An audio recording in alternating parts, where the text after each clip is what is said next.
public, not much, but some. The other country that seems unalterably opposed to ending this is Norway. I have still not figured out why the Norwegians are so bent on the destruction of Russia, but apparently they've signed on for this.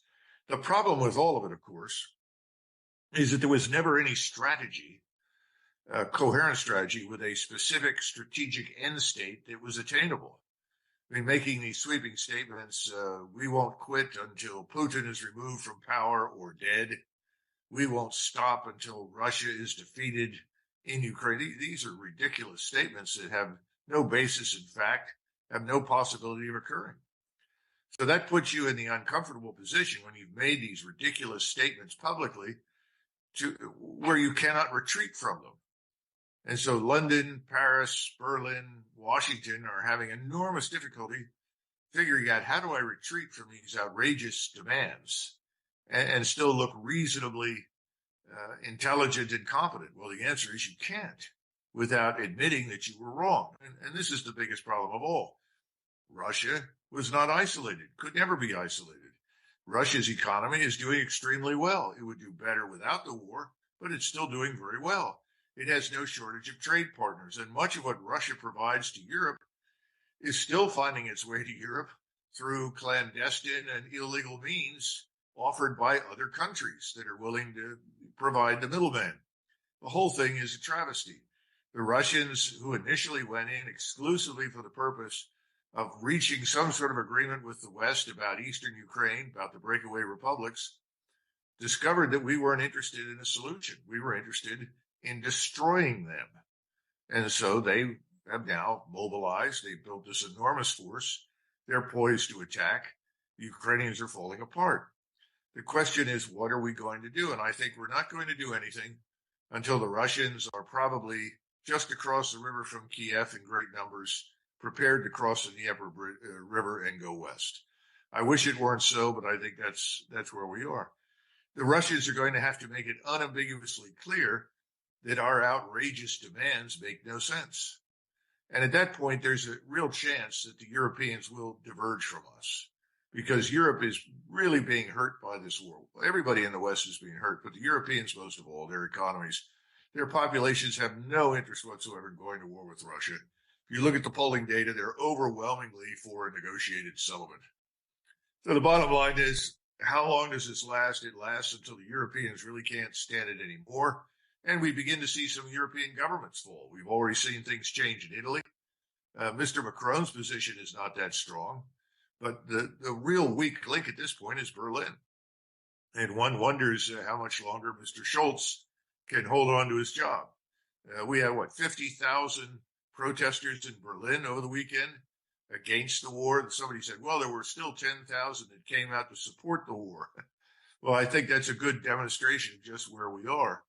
So once Berlin falters, and I think it will, because the German people just don't buy it any longer, then the world will change. And when Berlin decides to diverge, other European states will fall in line, and everyone will say enough is enough. We got to come to an arrangement.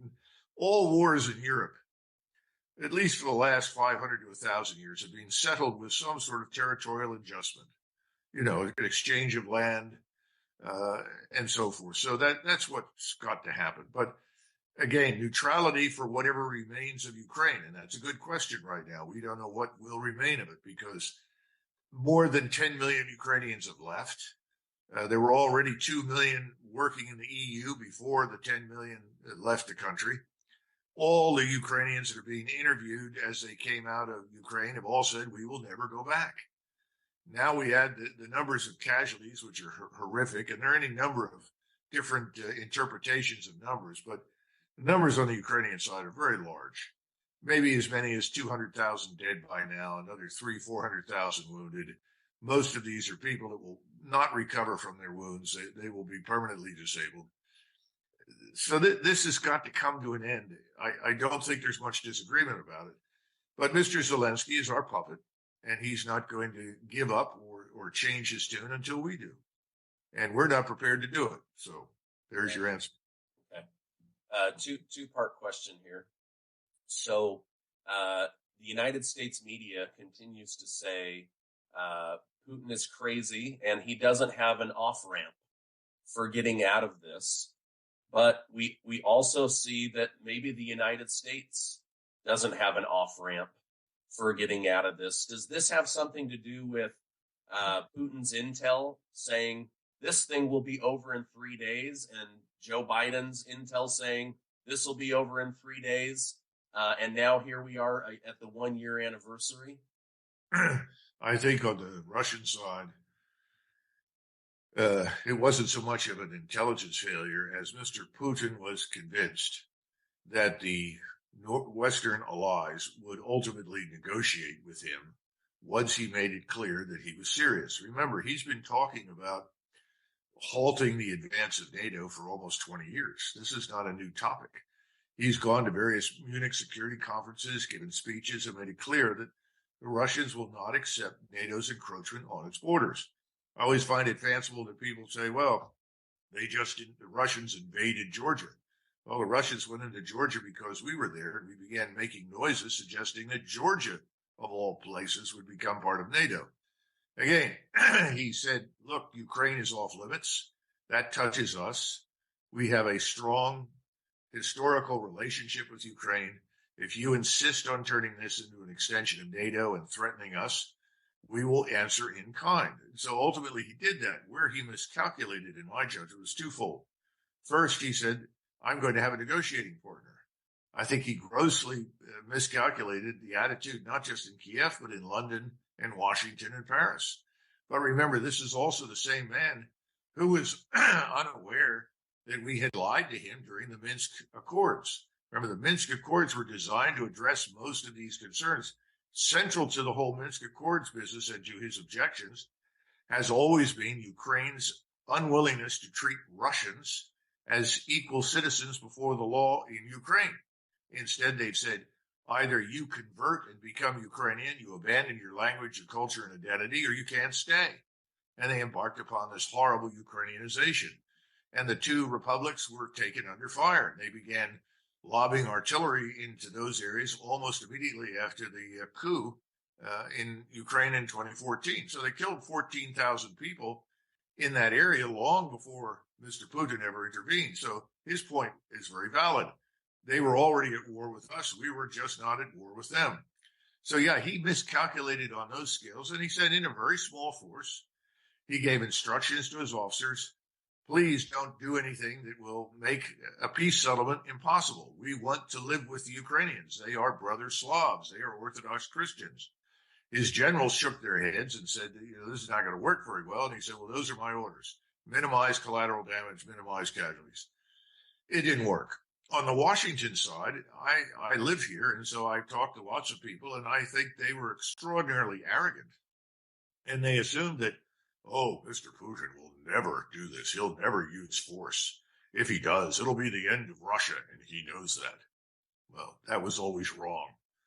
They had absolutely ignored everything he said, and now the consequences of the war that we're currently fighting. Okay, thank you. I appreciate the insight on that. I want to talk about maybe Russia's next move and Ukraine's next defense. You and Scott Ritter have brought to people's attention that Russia has now upped their game. They are pumping out equipment and munitions 24 hours a day. They're building up anywhere from 300,000 to 500,000 soldiers. What do you think is Russia's next move? What do you think is Ukraine's counter move? Well, first of all, the Ukrainians are in a difficult position because they've already exhausted most of their reserves and their manpower on these pointless counterattacks against Russian defenders in southern Ukraine. The Russians went to what I would call an economy of force mission. They pulled in their horns, they consolidated in a smaller area, they built defenses, and then invited the Ukrainians to attack them. It's turned into a wonderful outcome for the Russians because the Russians have inflicted enormous losses on the Ukrainians to the point where Ukraine has really bled white. Now they're forcing old men, women, boys into uniform to try and fill the ranks. And as I think a former Marine who's currently fighting with the Ukrainians as part of their so-called Foreign Legion pointed out to several journalists, life expectancy on the front in Bakhmut, which has been the center of much of the fighting, is about 4 hours if you're a new recruit in the Ukrainian army. So this has been a disaster for the Ukrainians. Meanwhile, I think Zelensky and his friends have determined that we have to keep dying in great numbers to persuade the United States and the Western allies that we're a good investment. I don't think that's worked very well. I think the opposite has ultimately occurred. And people now realize Ukrainians have no chance whatsoever of winning. The question is, what can they do? And we're going to try and provide them additional equipment, and we're going to scrape the bottom of the barrel and keep hurling them at the Russians. Now, in the meantime, the Russians have taken comparatively few losses. I said that I thought they'd lost 20 to 25,000 killed and perhaps 40 or 50,000 wounded. There are others out there who say I'm over the top, that in fact the losses are much lower. Now, keep in mind that the Russians, when they inflict casualties, most of those casualties are inflicted by artillery systems, rockets, missiles, hard shell ammunition. They can fire thousands and thousands of rounds every day. The Ukrainians cannot. They don't have the ammunition. And all of the artillery systems are much more accurate because of these quadcopters, these small UAVs that fly over the battlefield that are linked to GPS and satellites and immediately transmit the firing data to the batteries. And this has just been devastating to the Ukrainians. The rapidity with which these standoff attack weapons can respond is really phenomenal. I think the Ukrainians now are not going to be able to do very much except fall back to new defensive positions, hope for the best. And the Russians are going to decide when they think they have enough artillery munitions on hand, and that's one of the things they've been doing, building up their stockpiles, because the last thing that you want once you embark on in a battle is to discover that you don't have enough ammunition. If you want to fire 10, 15, 20, 30,000 rounds a day against your potential opponent in order to keep your casualties down, you got to have a lot of ammunition. So I think there's been a pause in January, not a pause on the battlefield, but with the senior officer said, wait a minute, we're not sure we have enough ammunition for what we want to do in the future. So I think that's part of the reason they waited. The second part is to see what we do. I think Putin regards us as, in addition to being deceitful and untruthful with him, he also thinks that this administration is dangerous insofar as it's unpredictable and impulsive, that we could impulsively do things that could be dangerous to Russia. He now sees the war. It's not so much a war for Ukraine or for Eastern Ukraine or part of Ukraine. He sees this as an existential war for Russia's survival because of all the things that Biden and his friends have been saying about him and Russia. And again, remember, Putin has enormous support in the Russian population. If anything, the Russian